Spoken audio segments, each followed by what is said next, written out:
дорогие ребята и уважаемые взрослые! Вас приветствует библиотека имени Леонида Николаевича Андреева.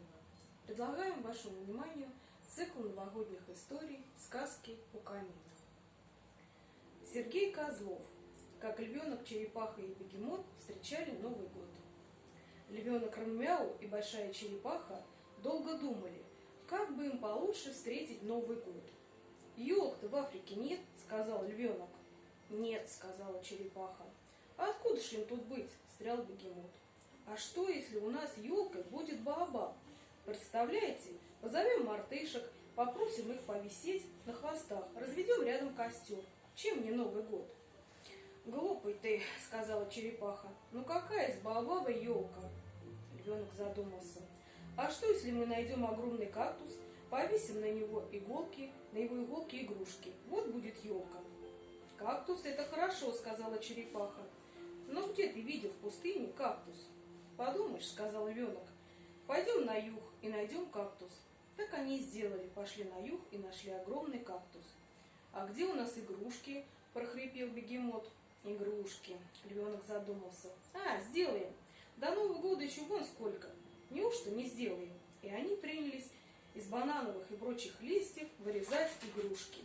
Львенок делал львят, черепаха черепах, а бегемот крошечных бегемотиков. Когда игрушек стало достаточно, их сложили в большие ящики и стали ждать Нового года.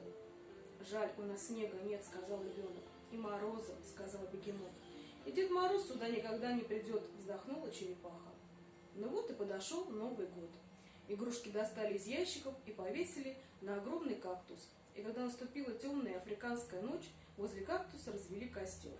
К костру из тьмы вышли слоны, зебры, антилопы, прилетело 40 попугаев. И львенок с черепахой и бегемотом поздравляли всех с Новым годом и расставили на огромных листьях угощения. Но тут прискакали мартышки, и стало так весело, что львенок заплясал с бегемотом, зебры с антилопами, а слоны встали на задние ноги и затопали так, что задрожала земля. «Ай да Новый год!» — сказала черепаха. «В Африке, в жару, и такой радостный праздник!» И тут макаки приволокли горы кокосовых орехов. Их пробили камнями, и все стали пить кокосовое молочко за наступающий, наконец, новый африканский год. «Уж и не помню, чтобы мы так веселились», — сказал львенок. «И я», — сказал бегемот. «А все потому», — сказала черепаха, «что львенок вспомнил про большой кактус, нашу необыкновенную африканскую елку». «Спой, черепаха!» — закричал львенок. «Ты же знаешь песню про африканский Новый год?» И черепаха запела. «Африканский Новый год, он по Африке идет, в океане рыбы плещут, а в груди сердца трепещут и у зебр, и у слонов, у мартышек, и у львов. Это кактус исполин Новый год нам подарил», подхватили все. Спасибо за внимание.